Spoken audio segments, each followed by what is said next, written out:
Hello ladies and gentlemen, and welcome back to Georg Mack Plays the Classics. Arthur is back to fight the demons of hell in Ghouls and Ghosts. It's been almost 3 years since Ghosts and Goblins on the NES, and I'd call this an updated version. Really, it's a port of the arcade title released in 1988, and it's a pretty good one. The Prince of Darkness, Loki, has taken your girl, the princess, once again, and it's up to you to save her. There are 5 levels of action, which you get to go through twice in order to defeat the demon and be the hero. Arthur begins equipped with the lance and can switch to many other weapons throughout the levels. The axe shoots in an upward direction, but is powerful. The sword is the only weapon that isn't thrown, but it's super strong, and I liked it. The fire water is thrown on the ground and then creates flames to attack anything in its path. The discus was an interesting weapon that travels along the ground if you shoot while kneeling. The dagger is a quick weapon that I basically avoided. Finally, the psycho cannon is found in the second playthrough and is required to defeat the final boss. It's super strong and awesome to use, unlike the bracelet from Ghosts and Goblins. Each weapon has a magic attack attached to it, except the final psycho cannon. It wasn't really good enough to keep the golden magic armor for very long, nor did I understand that you needed to hold the B button down to charge it, so I didn't get to experiment with the magic too much.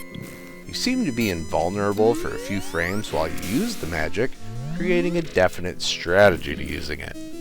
Levels are swarming with continuously spawning enemies and obstacles.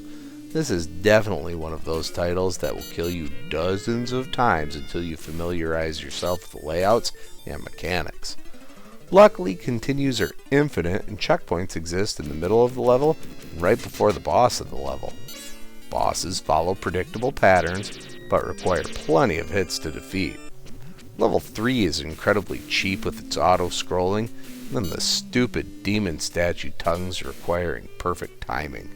Treasure chests appear as you go through the levels, but most of the time they have stupid magicians inside them. They throw a spell at you that either turns you into a useless duck or ages you into an old man with slower abilities. I went through the game legitimately for the first playthrough, but then resorted to time travel in the second playthrough when I got irritated. Equipped with the psycho cannon and the magic armor, bosses aren't much trouble. It wouldn't take forever to get through this one legitimately. I just didn't want to spend all that time. When it comes to grading Ghouls and Ghosts on Sega Genesis, graphics get a 3.0. Graphics are good looking, but not great. The animations are very smooth though, and I like them very much. The sound gets a 2.5. The sound effects are not up to the 16-bit moniker. Music outside of the first level is quite good. Gameplay gets a 3.5. Gameplay is very smooth. Arthur controls very well, and the different weapons and magic are all useful in their own way. Difficulty gets a 3.5. Outside of a few parts, the game is hard, but fair. Once you learn the levels, you should be able to fly through without a ton of problems. Fun factor gets a 3.5. I had enough fun to want to go through the second time and beat the game. If I didn't have so much to do, I would have liked to do it legitimately. Overall, Ghouls and Ghosts earns a 3.2 and gets a B+. This is definitely a better game than the first on NES. It plays better, controls better, is better.